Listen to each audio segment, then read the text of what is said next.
Hey everybody, I just got back from the Conjuring dose, and I'm here to share with you some of my thoughts on the movie.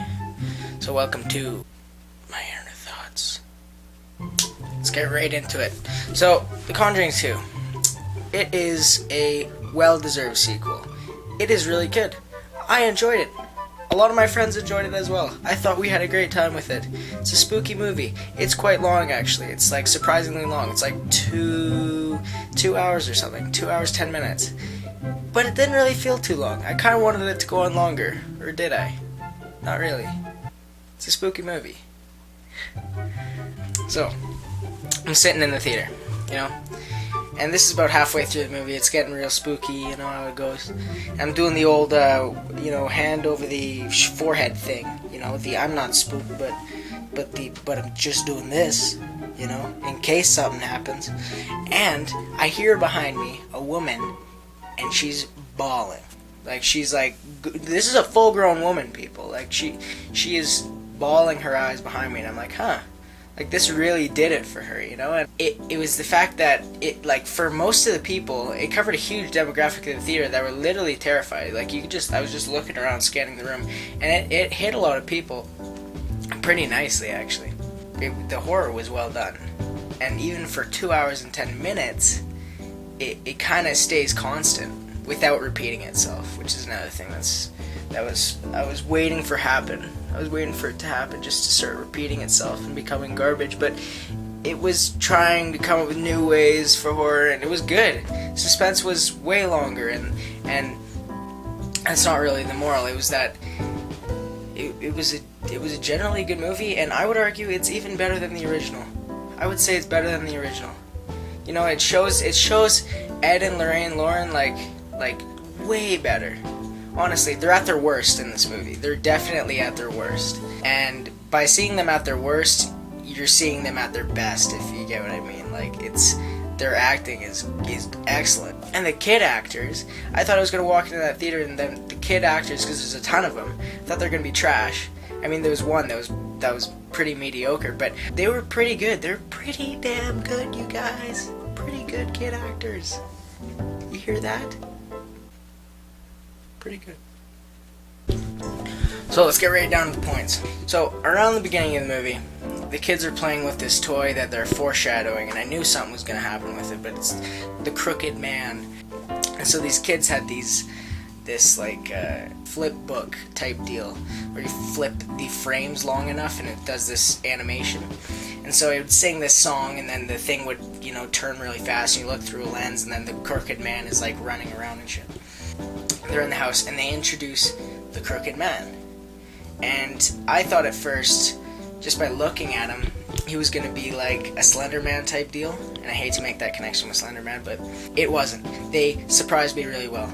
It was very cool. They introduce him. He's all spooked out. He's like borderline carny almost. Very like eccentric, but like tall and skinny and really cool. Really cool. Except we only see him like twice. Like, he's all like Jack Skellington looking, and he's really cool, and in replacing, we get this old man and this nun. I don't want to see an old man and a nun. I want to see the Crooked Man. He's cool. We saw him twice. It was disappointing. I was a little bit disappointed about that. I want to see more Crooked Men. But other than that, I mean, the old man type deal was interesting, I guess. I didn't really care. He was just some dude that died. There's really no story about him. Someone's walking up the stairs. I'm recording this from a room under my stairs. This is literally like a 4x4 room under my stairs. And they didn't know how to incorporate all the characters. So most of the time you'd be in a room with maybe 8 or 9 characters in the family or police or whatever, investigators, and they only incorporate 2 of the characters, whether that be a spirit and a dude, or a spirit and whatever, or 2 people and whatever, and then the rest of the people are just sitting there for a good long scene not saying anything. And I found that was kind of weird how they didn't incorporate any dynamic dialogue between the amount of people they had in a scene at the time. It just feels like they were kind of, you know, just there and not really prevalent in the scenes. Halfway through the movie, there's a scene where they're in this house, and the family's together, you know, the 2 older girls and the son. So there's 3 kids. And then this other kid comes in named Johnny. Who the fuck is he? And throughout one scene, they kind of just introduce him. There's 3 kids in the family. There's the big girl, there's the little girl, and there's the little boy with the stutter. Which surprisingly didn't make any sense, because there was just some scenes where he was just speaking normally and they did not follow through with the stutter thing. So, yeah, as I said, they introduced this one character named Johnny in the scene. No one knows who he is. They have no explanation on who he is, and they play it off like it's their other kid or something, and then he's gone. And then he's gone at the end of the movie. Like, they don't explain who this Johnny kid is. There's this one moving shot in Conjuring 1 that was pretty much one of its most like iconic shots, where the family's moving in, and they got that long moving shot, you know, doing a little cameo of all the characters and the dog and all that stuff. That was a cool shot. They do it again in The Conjuring 2, except they do it a little bit more, and it's great. Honestly, I think the camera work is surprisingly good, and it's, if you're looking, you know, to just check it out, you'd be surprised. There's some really cool, you know, the camera work is awesome. And another thing, they introduced a lot of insidious elements into the Conjuring 2. I noticed that. And I mean, like, James Wan both directed Insidious and Conjuring 1, Conjuring 2, I think Annabelle, I'm not sure. They deal with the dream realm a lot, or not the dream realm, the spirit realm, the other or something.